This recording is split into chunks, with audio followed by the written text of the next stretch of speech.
Pet Life Radio. This is Pet Life Radio. Let's talk pets. Welcome to Animal Rights on Pet Life Radio. This is your host, Tim Link, and I'm so glad you're joining us today. Our special guest today will be author extraordinaire Melinda Metz. We're going to talk to Melinda a little bit about her latest book, To The Paw. So I love the cover. Animal lovers, watch out. This cat can steal your heart. So perfect for this time of year, perfect for those mischievous kitties out there, and it's a real cool story, and I'll let Melinda tell us a little bit about it in a moment.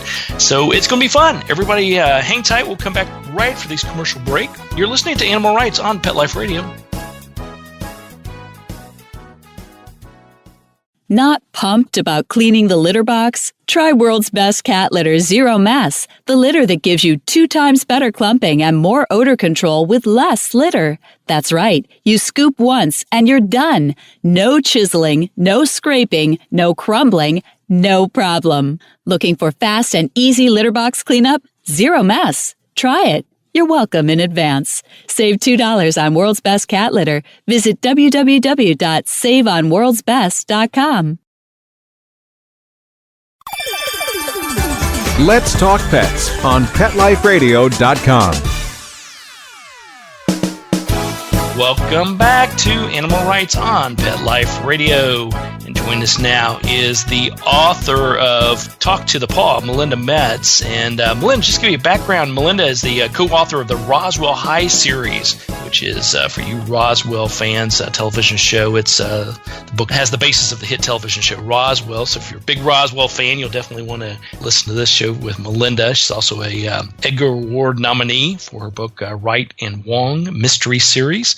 And we're excited about having Melinda on the show. So Melinda, without further ado, welcome to Animal Rights on Pet Life Radio. Thank you. Thanks for having me on.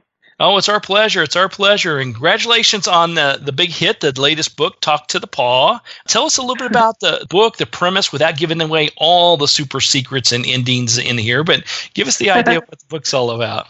Well, my editor called me up because he had gotten really intrigued by all the videos about cats stealing things, and he thought that there could be a book in it. And first he was thinking he wanted to do a nonfiction book about all these different kleptomaniac cats. And then he decided he'd rather do something more of a romance where the cat I have the cat, MacGyver, be able to smell that his person, Jamie, is lonely, and he sets out to find a guy for her.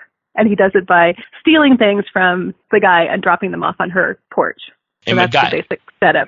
Yeah, and so and now this is unbeknownst to her, I'm assuming, how kitty cats will do things without us knowing about it until the last minute. Yes, she's very confused at first because he brings things like dirty socks and bathing suits and crazy stuff. So would you call this a sort of a true romance with some mysteries that MacGyver the cat's putting into play, or how would you label it when you took on the project? How did you envision this whole thing? I think that at the heart of it, it's a romance, but MacGyver helps a lot of people, and he meddles in romances sometimes, but sometimes he takes on other problems. So there's not much of a mystery because part of it is from MacGyver's point of view, so we kind of know from the beginning that MacGyver is taking care of his person by doing these things, but she doesn't know. Now, with MacGyver, as far as the kinds of items that he's sort of taken under his wing and bringing into the house, is there a certain purpose and reason he brings each one, or is it more of an attention getter? Well, he has a much better sense of smell than people do, and so he knows that people can't smell as well as he does. So he brings things that are really, really smelly because he thinks that then she'll be able to pick up on it if he gets something that's really kind of ripe. So his big selection process for her is just what is really smelly, like the guy had gone jogging, and so he brings the T-shirt that's kind of drenched in sweat, or, you know, he just brings weird, smelly stuff. And that's true, I think, with most animals, especially cats. They like giving you the smelliest, the grossest presents they could possibly have as an honor to you and drop them at your doorstep, typically. Yeah, he's not bringing things that would intrigue her and think, I wonder who this belongs to. It must be a really interesting person. It's just kind of smelly stuff. Well, then tell us about, and this was your editor came to you and said, hey, you know, let's write this book about these videos, these klepto-kitty videos that we've been seeing out there. Tell us a little bit about that background. I'm sure most of the listeners know about it, but for those that don't, what are those videos all about and why are they so darn popular?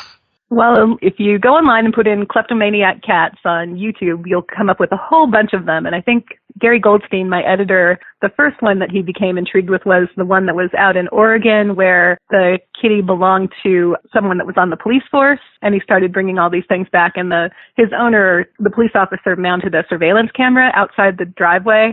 And then he found that the kitty was bringing all these things. The kitty actually even brought a little bag of pot and left it on the driveway. So maybe he knew that his person was the one that took care of those kind of things. I don't know. But then there are lots of amazing ones. Like there was, I think it was a cat in Switzerland that he never stole anything until after his couple that he lived with became pregnant. And then he started bringing all these stuffed animals home. Like he knew that the baby would want stuffed animals. So that was a cute one.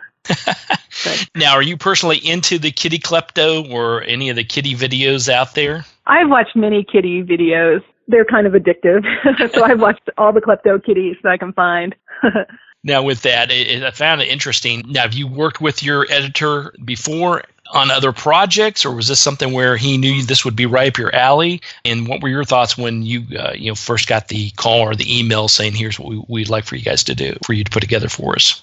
You know, Gary and I never worked together as editor and writer before, but he and I both worked at Berkeley Publishing back in the mid-'80s, a long time ago, and we were both editors there at the same time, and he knew that I was a freelance writer now, and he knows my agent, and I think he just thought that I would be good at it. So I was intrigued because I've never written anything for adults before, and I used to edit romance, but I'd never really written a romance, so I was intrigued by both parts of it and thought it would be fun, and it was fun. And so the interesting twist behind the book, how much play went into actually doing your research for it, watching all the videos and getting all the latest stuff for this type of book compared to maybe other books that you've done? Was it more research intensive, or was it more of you wanted to delve into the characters and try to develop characters that people would relate to? It probably falls somewhere in the middle. The right and wrong mysteries that you mentioned, the boy in the stories had Asperger's syndrome, and my writing partner, Laura, I write with her a lot, but I didn't for this particular book. But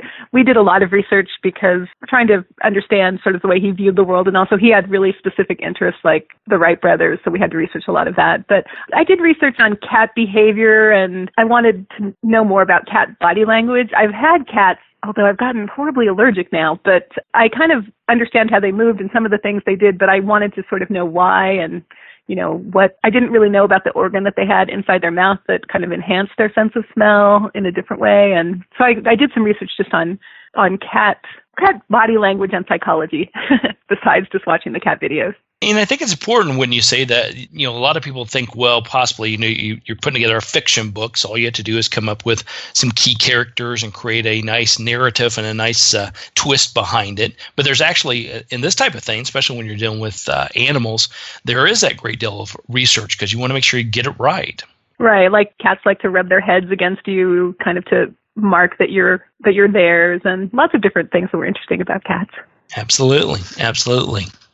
All right. Well, we're going to take a quick commercial break and come back to talk to Melinda Metz a little bit more about her book, Talk to the Paw, as well as I want to talk to Melinda a little bit about her overall writing styles. What's it take to be a successful freelance writer, and how does her background in editing come into play? So everybody hang tight. We're going to come back right after this commercial break. You're listening to Animal Rights on Pet Life Radio.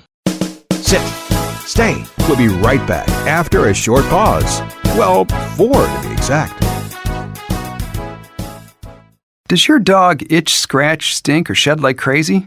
Come to Dynovite for help. Order a 90-day supply of Dynovite. Dynovite is nutrition. Pick up 2 bottles of Lico Chops, get the 3rd bottle free. New improved Lico Chops with omega-3, omega-6, vitamin E. And now, 6 extra direct-fed microbials. Even better for the digestive tract and immune system. Try Lico Chops. Buy 2, get 1 free. At Dynovite.com. DINOVITE.com. If you've ever shared your home and heart with a charmingly naughty animal who's always up to mischief, you'll fall in love with the klepto-kitty who stars in Talk to the Paw by Melinda Metz. Talk to the Paw is a funny, heartwarming novel about a single girl, a single guy, and MacGyver, an adorable tabby cat with a not-so-adorable habit of stealing from the neighbors. Talk to the Paw is on sale now everywhere books are sold. Visit kensingtonbooks.com for more info.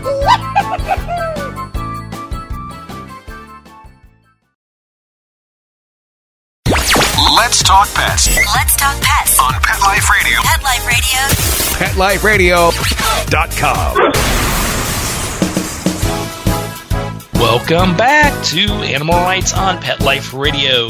Continue our conversation with author Melinda Metz. Talk to her about her book, Talk to the Paw. Animal lovers, watch out. This cat will steal your heart. So love that. Perfect for perfect cover. Cute kitty on the front.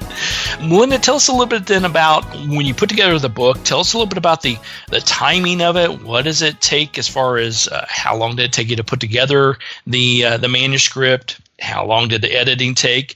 That whole process from the time you got the contact from your editor to the time now it's on the bookshelves. Let's see. The first thing that I do, well, actually with this one, Gary and I talked a little bit about what exactly he was looking for since it was his brainchild. And then the first thing I do is I write a chapter by chapter outline. Some authors just kind of like to dive in, and I like to kind of figure out where I'm going first. So that actually takes a big chunk of my writing time. And then after that, probably maybe in about 5 months, then I wrote the manuscript, and then I sent it off to Gary, and then he got back to me with notes, and then I did a revision. So probably my whole writing process was probably about 7 or 8 months, and then at the same time, the publishing company is doing the cover and figuring out the color copy and doing all the stuff that they need to do on their side. I'm definitely one of the writers that's a planner instead of just a pantser, just going out there. Yeah, and so I think that's interesting about that because obviously I talked to a lot of writers and authors and editors out there, and from a writing standpoint, it seems like everybody handles it a little bit differently. I'm probably not myself when I write. I'm probably not the best at putting together a step-by-step plan of what I want and how I want the framework to look and everything. But others, such as yourself, have it a little bit more structured ahead of time. Why is it you think that helps you out as a writer to have everything on an outline form? It just gives me confidence that what I'm writing will actually make sense. I worked at a different kind of publishing company for several years. It was called the Book Packager, and we developed book series for other publishers. A lot of times it was book series, like there was a series based on different Full House characters and things. And so we wrote a lot of the outlines at the company and then had freelance writers write the books. So I just was really in the habit of thinking about things in terms of an outline. And I do feel like it's a safety net for me, although I do admire people that have their characters who talk to them or who feel like they get so into it, it's like an outside force, because I never really feel that way. You're more structured in how you put it together. Is it for yourself? Do you put together the entire outline before you even put the first letter or word on a manuscript? Do you have to have it that detailed, or is it more of you'll tweak put together the main outline and then start to do your work and then tweak the outline as you go along? I definitely make some changes as I go along because I'll realize there was something that I wanted to add or something that wasn't working that I want to change. And sometimes it's almost like you're two different people when you're writing the outline and when you're writing the book. Because sometimes I look at the outline that I wrote and I'm like, I don't know what I was thinking. So then I do change it. But before I start, I kind of have it all planned out. And only about 2 times out of all the books I've written, I haven't. And I was sorry both times. I realized I'm just too in the habit of doing it that way. Now, for all the years that you've been writing, have you always been that way, more structured? Or like you said, is that something you've learned through your editing days and through your past histories and past life in this whole publishing arena? I didn't become a writer until I was almost finished being an editor. So I was pretty ingrained by that point, I think. I was just used to evaluating authors' outlines when I would get outlines from them or creating outlines. So it just became part of my writing style. Also, since a lot of the times I do write with a partner, we usually write the outline together. We plot out everything together, and then we split it in half, and we each write half. So we both need to know where the other person is going before they set off. So that's really interesting you say that. So writing with a partner, is there any logic to how you divide it up into half? Or is it basically, okay, you take chapters 1 through 10, I'll take 11 through 20, and we'll hopefully meet somewhere in the middle, and this makes sense at the end? Yeah, that's actually how we do it. And we alternate by no particular method between who starts and who finishes, partly just schedule or, we just split it down the middle, but we plot it out together. So we come up with the whole story together. Okay. We were both former editors, so then we just kind of edit each other and then we edit the whole thing. And pretty soon we can't even remember who wrote what by the time we turn it in. So do you find it easier to work with a partner, or do you prefer being the lone wolf and putting together the whole thing?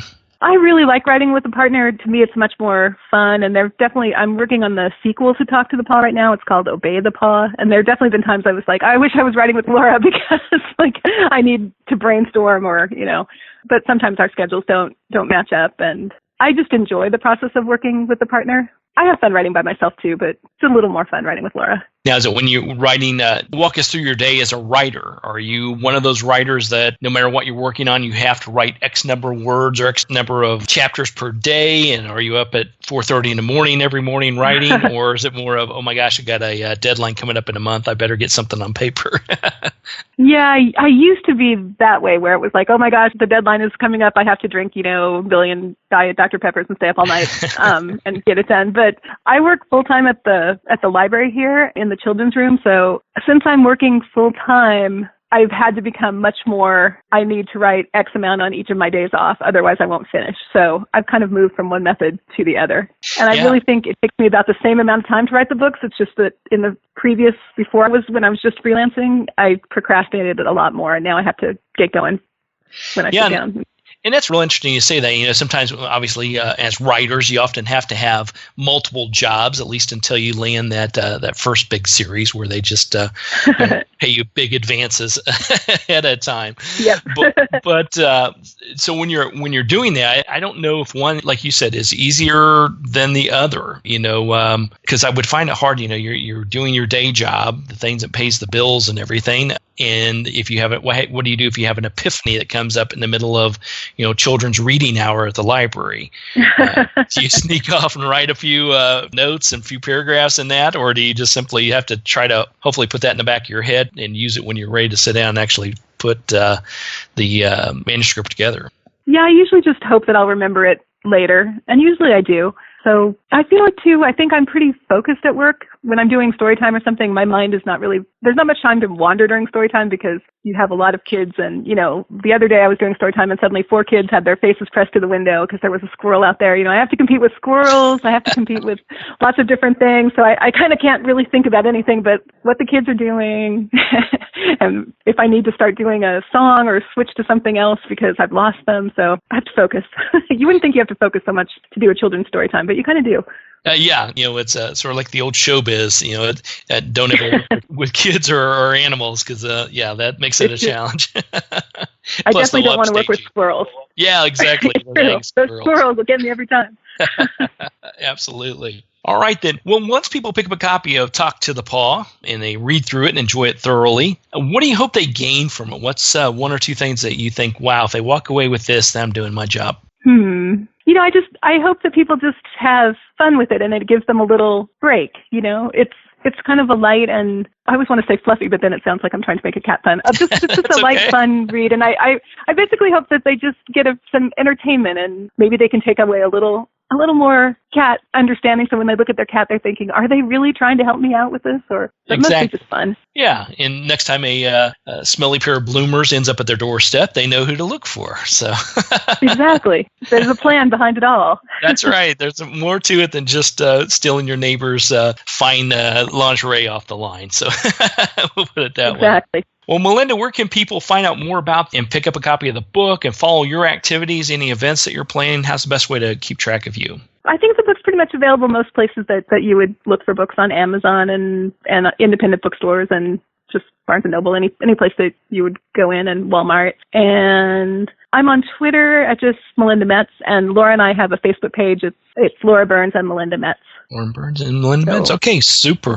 Well, so we'll get all that information posted and get it out there so everybody keep track of all your activities and everything you've got going on with this book and other books and appearances, things of this sort. And everybody go pick up a copy. It's a fun book. It's Talk to the Paw by Melinda Metz. Great storylines, little hidden messages underneath there so you can get to know your kitty friends a little bit better. And most of all, it's just a lot of fun. So everybody pick up a copy of that. Melinda, thanks for coming on the show today. I appreciate it so much. Congratulations on a great book, and we'll look forward to chatting with you some more down the road. Well, thanks again for having me on. I really appreciate it.